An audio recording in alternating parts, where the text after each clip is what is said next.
നമസ്കാരം, എല്ലാവർക്കും പുതിയൊരു വീഡിയോയിലേക്ക് സ്വാഗതം. ആദ്യമായിട്ടാണ് ഈ ചാനൽ കാണുന്നതെങ്കിൽ ഒന്ന് സബ്സ്ക്രൈബ് ചെയ്യണേ. 2024 അമൃത ഇൻസ്റ്റിറ്റ്യൂട്ട് ഓഫ് മെഡിക്കൽ സയൻസിലെ പാരാമെഡിക്കൽ കോഴ്സുകൾക്ക് വേണ്ടിയുള്ള ആപ്ലിക്കേഷൻ സ്റ്റാർട്ട് ചെയ്തിട്ടുണ്ട്. ഏതൊക്കെ പാരാമെഡിക്കൽ കോഴ്സുകളാണ് ഉള്ളത് എന്നതിനെക്കുറിച്ചുള്ള വീഡിയോ നമ്മുടെ ചാനലിൽ ചെയ്തിട്ടുണ്ട്. ഇന്നത്തെ വീഡിയോയിൽ നമ്മൾ പാരാമെഡിക്കൽ കോഴ്സിൻ്റെ ഓരോന്നിൻ്റെയും ഫീസ് സ്ട്രക്ചർ എങ്ങനെയാണ് എന്ന് നോക്കാം. എൻട്രൻസ് എക്സാമിന്റെ മാർക്കിന്റെ അടിസ്ഥാനത്തിൽ സെലക്ട് ചെയ്യുന്ന കുട്ടികളിൽ നിന്ന് 50% സീറ്റ് മെറിറ്റ് സീറ്റായിട്ടും ബാക്കിയുള്ള 50% സീറ്റാണ് മാനേജ്മെന്റ് സീറ്റായിട്ടും നൽകുന്നത്.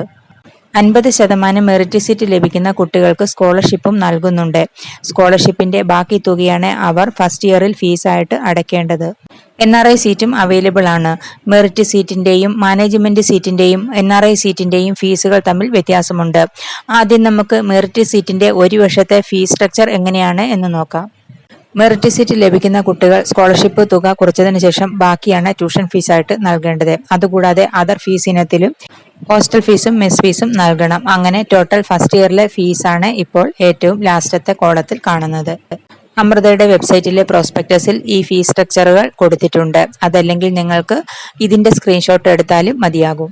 സ്കോളർഷിപ്പ് ലഭിക്കാത്ത കുട്ടികളുടെ ഫീസാണ് ഇത്. അവരുടെ ട്യൂഷൻ ഫീസിൽ മാത്രമാണ് വ്യത്യാസമുള്ളത്.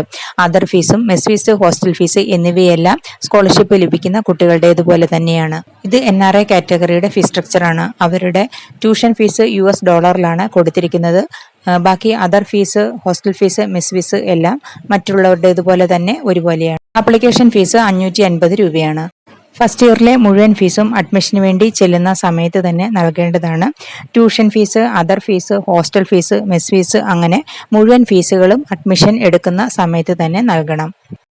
സെക്കൻഡ് ഇയറിലെ tuition fees, other fees, hostel fees, mess fees മുതലായവ ഓഫീസിൽ നിന്ന് അറിയിക്കുന്ന സമയത്താണ് നൽകേണ്ടത്.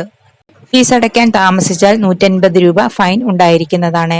അതുപോലെ തന്നെ കംപ്ലീറ്റ് ഫീസ് അടയ്ക്കുന്നവർക്ക് മാത്രമാണ് യൂണിവേഴ്സിറ്റി എക്സാം അറ്റൻഡ് ചെയ്യുവാനും സാധിക്കുന്നത്. BSc നഴ്സിംഗിന്റെ ഫീസ് സ്ട്രക്ചറിനെ കുറിച്ചുള്ള വീഡിയോ നമ്മുടെ ചാനലിൽ ചെയ്തിട്ടുണ്ട്. ഇന്നത്തെ വീഡിയോ എല്ലാവർക്കും ഇഷ്ടപ്പെട്ടു എന്ന് വിചാരിക്കുന്നു. നിങ്ങളുടെ അഭിപ്രായങ്ങളും സംശയങ്ങളും ഒക്കെ കമന്റിൽ പറയണേ. അടുത്ത ഒരു വീഡിയോ ആയിട്ട് വരുന്നത് വരെ ബൈ.